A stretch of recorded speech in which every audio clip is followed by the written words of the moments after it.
Hello everyone, I'm Kurt. I'd like to welcome you back to the Vector W8 Garage.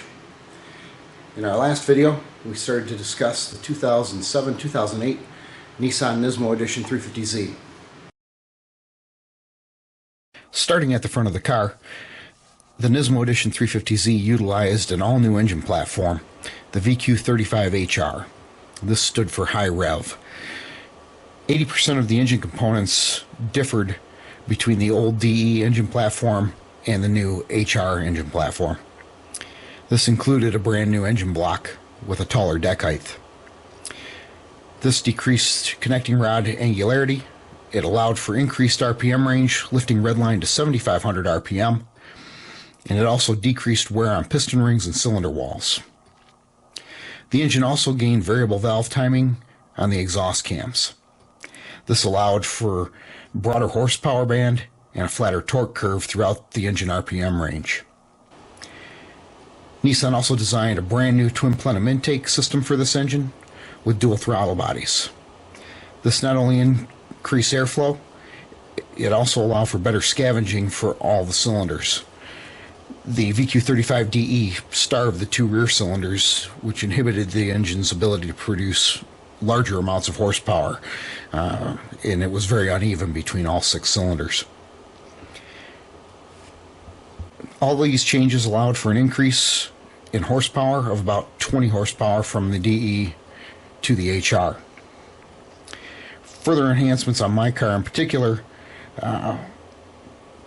increased the power by about 20 horsepower over and above that. I've changed the base ECU timing by adding 2 degrees of timing advance to the ignition, and I've also added Nissan's cold air intake system, which Nissan claimed was good for an additional 23 horsepower. What really makes this car so unique and special is that Nissan didn't actually build the Nismo Edition 350Z. Nissan built the base unibody and then pulled each chassis off the line and provided it to their racing division Autech. This car was created as a way for Nissan to celebrate its GT500 victories with the 350Z, which it was dominating the class at the time. Autech took each chassis, stitch welded up all the seams on it, and created a very rigid platform for the Nismo 350Z. This significantly increased the structural rigidity of the chassis and decreased deflection. It also created a very large resonance problem inside the cabin of the car, which would not have been bad if the cars were to become dedicated track cars, but since customers would be driving them on the streets, Autech had to deal with the situation. Autech contracted with Yamaha to come up with a noise reduction system for the car. Yamaha came up with 2 cross-car dampeners, one attached between the front left and right frame rails, and the second one was placed between the rear shock towers to dampen out much of the chassis harmonics. This made driving the car at least tolerable. Along with the chassis enhancements, Autech added a carbon fiber drive shaft to increase the power handling and also reduce rotational mass. Along with all of the chassis enhancements, Autech ended up increasing the spring rates in the suspension at all 4 corners. They also changed the shocks to a Nismo Tune shock at all 4 corners with different valving for jounce and rebound. Sway bar sizes were increased for both front and rear to create a very well-balanced chassis. It's very predictable when transitioning between understeer and oversteer. This allowed for a 0.91 G on the skid pad, 71 miles per hour through the slalom, 0 to 60 times of 5.1 seconds, and a quarter mile time of 13.6 seconds at 103 miles per hour, which wasn't too bad for a car that was built in 2007.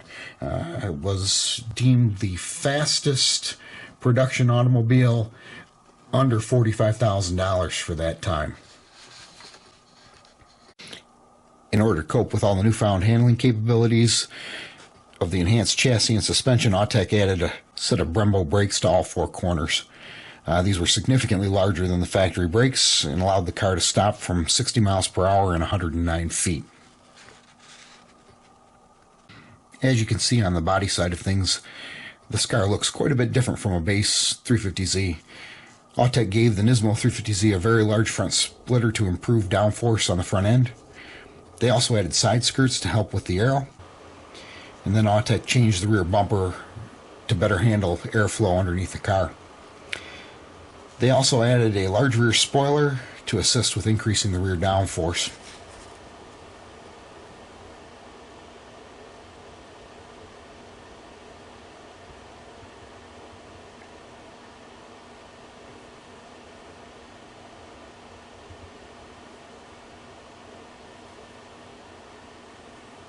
When it came to the interior, Autech wasn't going to stop at all the body enhancements and all the chassis enhancements.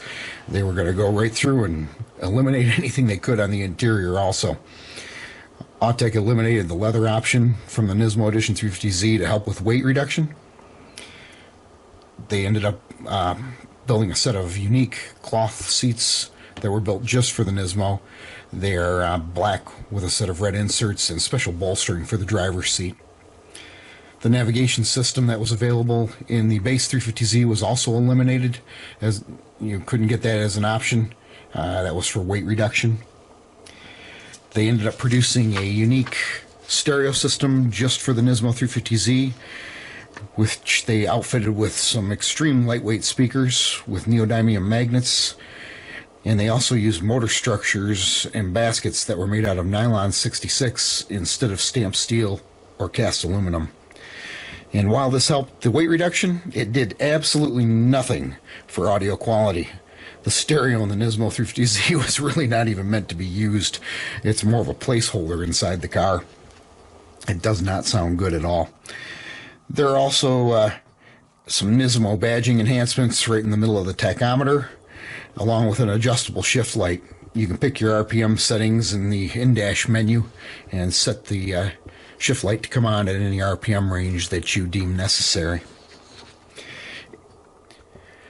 Nissan always likes to leave a little bit of room for improvement so that they can get you hooked on some of their Nismo performance parts, and the Nismo Edition 350Z did not lack anything in that department. In addition to all the changes that Autech made to the Nismo 350Z, they left some room for you to personalize your car through the Nismo Performance Parts catalog. At the time, I was on a bit of a mission to get every performance part I could get my hands on from the catalog. My particular car has the following list of additional Nissan performance parts.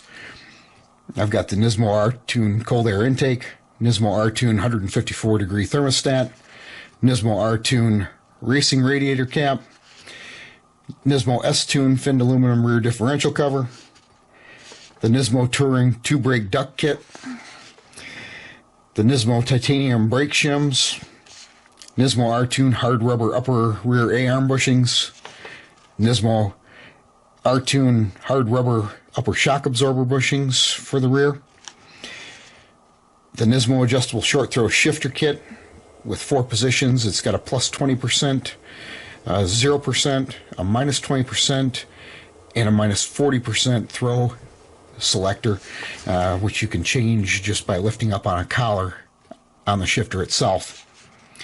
And then I also added the Nismo shift knob. There are a couple of aftermarket parts that are on my car, but they're just a strict bolt-on, easy to remove. One of them is the still and rear camber arm brace. I've also got the still and rear lower control arm brace, and then I've got a custom 1.5 ton aluminum tow hook in the factory location. That should pretty well cover all of the information on the 2007-2008 Nissan Nismo 350Z. Please keep in mind that there are very few of these cars that are out there. There are 1,603 produced for the world. About half of that made it to the United States, and even fewer exist today. A lot of them have met their demise from people taking them out and enthusiastically driving them and then having something bad happen to them. A lot of these cars have been destroyed and are, no longer in circulation. So be careful when you're out there if you're looking to buy one. Make sure that it is an actual authentic Nismo Edition 350Z. Many people have been converting them from base stock 350s and trying to add all the body kits, etc. onto them and then sell them off as the authentic car. The other thing I'd like to mention is I used to be a professional audio competitor. This particular car has a large audio system in it, and it was done in a manner to keep this car perfectly preserved. If I removed the stereo system in this car, you would never know it was in there. Not even anybody from Nissan would have known it was in there. So I could happily demonstrate this to anybody who's interested in a future episode. So please let me know in the comments if anybody wants to see that. And also, I've got a gentleman who's responsible for all of the content you're seeing on this channel at this time. It's a gentleman by the name of Chris Ashworth. He has his own YouTube channel out there called DT Rockstar 1. If you guys could please go over there, check out his content. He's an automotive enthusiast with a lot of neat stuff out there on his channel. And hit the like, subscribe, and share buttons for us if you could. And if anybody can contribute to Patreon, that would be greatly appreciated, because it allows us to continue to bring you this type of video content. Thank you for tuning in, and we'll see you next time.